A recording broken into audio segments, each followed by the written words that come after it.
एक जी हाँ जी दबाइए ना क्या सब्सक्राइब के लाल बटन और साथ में घंटे का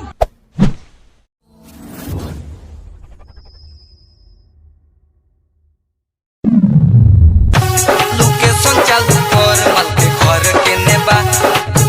माल के घर के नेबा लोकेशन चालू कर माल के घर के नेबा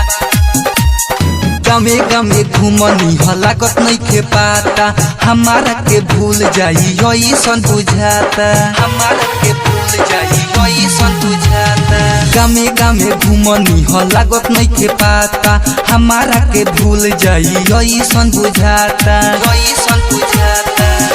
कवनो कहे हे ने कवनो कहे होने बा कवनो कहे हे ने कवनो कहे होने बा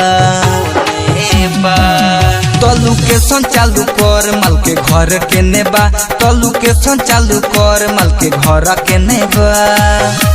लोकेशन चालू कर माल के घर के नेबा ऋषभ रिकॉर्डिंग स्टूडियो सिमरा माल के घर के नेबा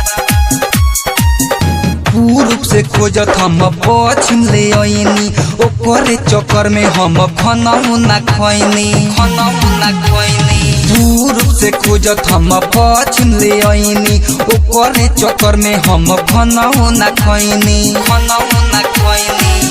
दिलावा में तोहर दऊ तो जखम देले बा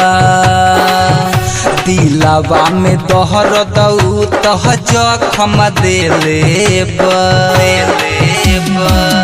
तलू के सन चालू कर माल के घर के नेबा तलू के सन चालू कर माल के घर के नेबा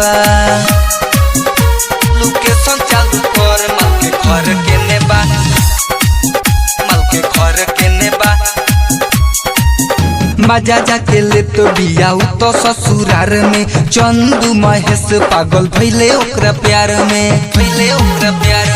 मजा जाके ले तो बिया तो ससुरार में चंदू महेश पागल भइले ओकरा प्यार में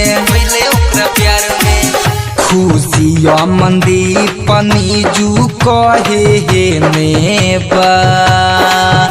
खुशिया मंदीप पनीजू कहे हे नेबा तलू के सन चालू कर माल के घर के नेबा तलू के सन चालू कर माल के घर के नेबा ऋषभ रिकॉर्डिंग स्टूडियो